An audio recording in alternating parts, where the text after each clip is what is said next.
ये लानत उन पॉलिटिशियंस के लिए जो महंगाई का रोना रो कर गवर्नमेंट में तो आ जाते हैं, लेकिन फिर मज़ीद महंगाई कर देते हैं। और फिर जो उन्होंने पहले बयानात दिए होते हैं महंगाई के ख़िलाफ़, वो बोलते हैं वो उन्होंने सिर्फ पॉइंट स्कोरिंग के लिए दिए थे। तो मामा ये जो पब्लिक की गालियों की स्कोरिंग है, तो फिर वो भी आप कबूल करें। इस वक्त शहबाज शरीफ गवर्नमेंट की स्पीड हुसैन बोल्ट से भी ज़्यादा तेज़ जारी है, भागने में नहीं, पब्लिक की बुंड मारने में। दूसरा, जैसा कि फ्यूल प्राइसेस बढ़ी हैं तो गधों की डिमांड भी बढ़ गई है। तो मेरी लाहौरियों से दरख्वास्त है, भाइयों, गधे की कढ़ाई का कोई सब्स्टिट्यूट तलाश करें।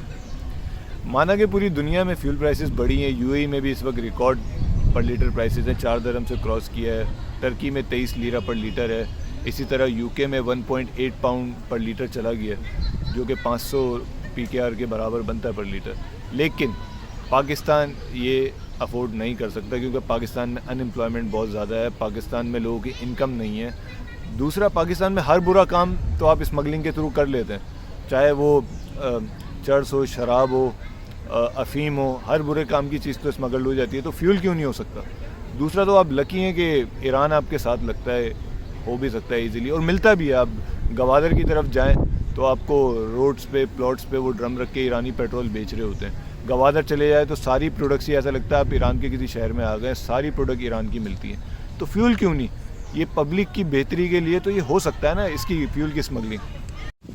अब लौंडों को रिश्ते ऐसे मिलेंगे, लड़की की अम्मा ये नहीं पूछेंगी कि बेटा कितना कमाते हो, ये पूछेंगी बेटा महीने में कितने का पेट्रोल डलवाते हो, और इसी बात पे रिश्ता पक्का हो जाया करेगा। वो लड़के हाई डिमांड में होंगे जो अपनी गाड़ी का टैंक फुल कराते होंगे। अब मुझे तो लग रहा है पेट्रोल पंप पे जो है ना, शादी सेंटर भी खुलने वाले हैं, वहीं पे शादियां फिक्स हुआ करेंगी। जहाँ देखा लड़की की अम्मा ने कि फ़लाने लौंडे ने गाड़ी में टैंक फुल कराया, तो वो अपने हस्बैंड को बोलेगी शकील हमारी बिटिया के लिए यही लौंडा सबसे फिट बैठता है। और वो लौंडे जिनके बाप जो हैं फ्यूल पंप के ऑनर हैं, उनका तो स्कोप इस वक्त बहुत हाई है। तो भाई अब तो ये सीन आ गया है कि बॉयज़ ने भी गर्लफ्रेंड जो है वो ज़्यादा दूर की देखना छोड़ दी है। कौन जाएगा भाई ये फ्यूल बार बार डला के और ये डेटे मारेगा गाड़ी में, बाइक पे? तो ये सीन चल रहा है मेरा भाई। इर्तकुल आपको ऐसे ही नहीं दिखा रही थी गवर्नमेंट। तो मेरा भाई घोड़े वोड़े ले लो, और सबसे अच्छा सीन तो ये है कि टांगा ले लो, टांगे घोड़े के पीछे या तो गाड़ी फिक्स कर लो। ये तो इलेक्ट्रिक कार का बाप फार्मूला है। दूसरा, मुझे तो लग रहा है शादियों में भी ये होगा, हक मेहर में गोल्ड की बजाय या कुछ और रखने, पैसों की बजाय ना, ये होगा कि हाँ फलाना भाई 1000 लीटर पेट्रोल, और ये वो।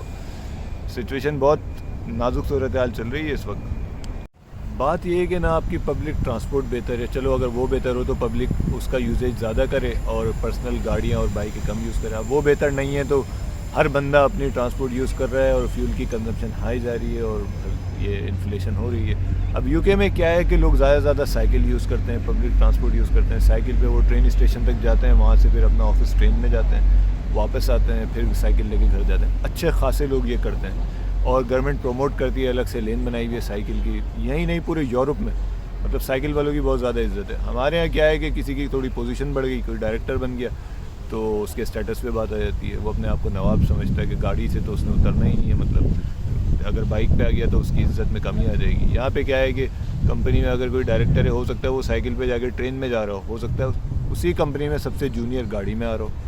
अब ये चीज़ें हैं, गवर्नमेंट को टैक्सेस लगाने चाहिए। सिटी सेंटर में यहाँ पे एंटर होने के लिए कंजेशन चार्ज लगता है, पार्किंग इतनी ज़्यादा एक्सपेंसिव है, उसके चार्जेस लगते हैं। अब पाकिस्तान में पार्किंग तो मतलब हर रोड पब्लिक के बाप का है, कहीं भी गाड़ी लगा दो। तो ये टैक्सेस लगेंगे, पब्लिक ट्रांसपोर्ट बेहतर होगी तो ये सब तभी बेहतर होगा। तो भाई यही हो सकता है, साइकिल को प्रमोट करें। साइकिल बड़ी अच्छी चीज़ है, एक्सरसाइज भी हो जाती है और इंसान भी फिट रहता है। अभी श्रीलंका में फ्यूल प्राइसेस की वजह से इतना इशू बना हुआ था, तो जो वहाँ का पोर्ट है कोलंबो का, वहाँ पे गवर्नमेंट ने साइकिलें फ़िट की हैं वहाँ के स्टाफ के लिए, ताकि वो बाइक और गाड़ी की जगह वो यूज़ करें। तो अच्छा स्टेप है। इसी तरह हो सकता है कराची में इनको कर देना चाहिए, या कहीं भी स्टेप तो लिया जा सकता है ना। बाकी सेलेक्टर्स जो हैं उनको पब्लिक की किसी चीज़ से कोई फ़र्क नहीं पड़ता है। आग लगी है बस्ती में और सेलेक्टर्स हैं अपनी मस्ती में, उनको कोई फ़र्क नहीं पड़ता। अभी वो जैसे वो चल रहा था ना तरबूज वाला डायलॉग, लाल है लाल है, तो अब आपकी स्टॉक मार्केट का चार्ट लाल है। करेंसी फॉरेक्स डिवैल्यूएशन जो हो रही है करेंसी, वो लाल जा रहा है, कभी प्लस तो होता ही नहीं है ना, कभी देखा ही नहीं है। इकोनॉमी का चार्ट आपका लाल है, पूरी इकोनॉमी माइनस में जा रही है, कभी बेहतरी की तरफ नहीं देखी। और आवाम के चूतड़ जो है वो ये गवर्नमेंट और सेलेक्टर्स करने में लगे हैं। माफ़ करना, मैं थोड़ा इधर उधर निकल जाता हूँ।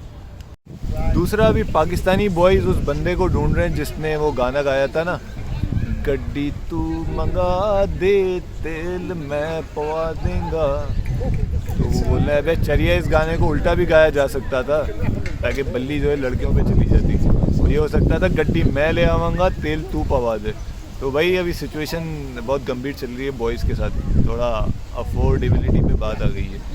तो भाई इस महंगाई के बाद, इस फ्यूल प्राइस हाइक के बाद मेरे पास पाकिस्तानी जनता के लिए 4 ऑप्शन है। एक तो ये कि पेट्रोल डलवाने की बजाय ज़्यादा से ज़्यादा दूध पिएं, उससे आपकी जिस्मानी क़ुव्वत में इजाफ़ा होगा, साइकिल चलाने में आपको हिम्मत मिलेगी और पैदल चलने में, और इससे महंगाई भी कंट्रोल होगी।